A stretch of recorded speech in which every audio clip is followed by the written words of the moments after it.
राजनीतिमा मात्रै होइन, अहिले राजनीति पनि सस्तो भएको छ।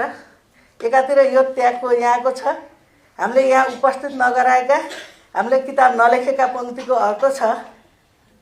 तर एउटा खादा लाएर टिका लाएर पनि राजनीतिक दलको नेता हुने, पार्टी प्रवेश हुने, नेतृत्वमा पुग्ने, राजनीतिक अवसर प्राप्त गर्ने एउटा फेरि एउटा के भन्ने त्यसलाई, यो त्यागको ठाउँमा त्यो भन्यो भने त त्यो त विकृति जस्तो लाग्छ हैन। त्यो परम्परा हामी कहाँ खडा भएको छ। तर अहिले नेपालमा राजनीतिमा, न्यायपालिकामा, प्रशासनिक क्षेत्रमा, सुरक्षा क्षेत्रमा सबैतिर जुन ढङ्गको एउटा सहभागिता छ, हामीले पहिलो महिला राष्ट्रपति पनि बनाउन सक्यौँ गणतन्त्र नेपाल निर्माण गरेका कारणले र सङ्घीयता र समावेशिताका कारणले। अब सबभन्दा उत्पीडित, सबभन्दा पिरमा परेको तबका पनि नीति निर्माण गर्ने तह र कार्यान्वयनको तहमा पुग्ने हाम्रो जो एउटा स्थिति बनेको छ र फेरि चुनौती पनि सँगसँगै खडा भएको छ।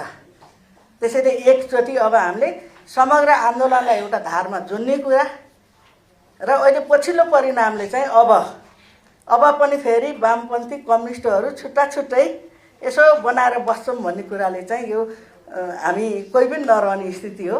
त्यसैले मलाई लाग्छ यो 8 मार्च यो मतिदेवी स्मृति केन्द्रबाट यति गरिमामयपूर्ण कार्यक्रम गर्दा अब हामी महिलाले सधैँभरि कति दिन्छन्, पुरुष प्रथम नेता छन्, के गर्छन् भनेर होइन कि अब नेपालको आवश्यकता वामपन्थीहरूको बिचमा एकता, देशभक्त लोकतन्त्रवादीहरूको बिचमा संयुक्त मोर्चा गरेर गयो भने मात्रै हाम्रा त्याग, तपस्या र बलिदान, जीवनको बलिदान गरेर गएका शहीदहरूको समेत पनि हामी सपना र आकाङ्क्षालाई पुरा गर्ने एउटा ऐतिहासिक मोडमा आएका छौँ।